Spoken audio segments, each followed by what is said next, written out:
ওয়ালাইকুম রহমতুল্লাহ। সম্মানিত কোয়েল পাখি খামারি ভাই বোন, গুরুত্বপূর্ণ একটি মেডিসিন আপনার জন্য নিয়ে আসলাম, আপনার খামারের জন্য, আপনার পাখির জন্য নিয়ে আসলাম। আমার পিছনে যে ঘরটা দেখতেছেন এটা প্যারেন্টস পাখি, আর এইটা হচ্ছে বাজারজাতকরণের পাখি। তো এই পাখিটাকে আমি প্রতি মাসে মাসে আমি কিন্তু এই মেডিসিনটা অর্থাৎ লাইসোবিটটা সেবন করাই। কারণ লাইসোবিটটা পাখির রোগ প্রতিরোধ ক্ষমতা বৃদ্ধি করে।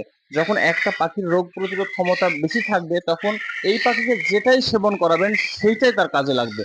পাখির যখন রোগ প্রতিরোধ ক্ষমতা থাকবে না, পাখির শরীরে শক্তি থাকবে না, তখন কিন্তু সব দিক থেকে পাখি দুর্বল হয়ে যায়।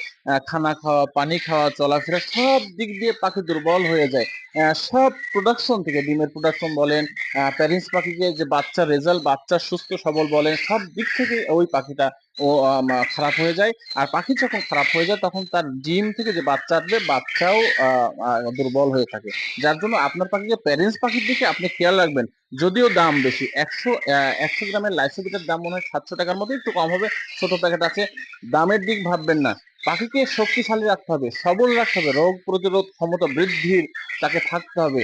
কারণ এই পাখি থেকে আপনার খামার চলতেছে, বিভিন্ন খামার চলতেছে, এখান থেকে আপনি বাচ্চা উৎপাদন করতেছেন, তাহলে ওই পাখির দিকে আপনি সেই পাখির মেডিসিনটা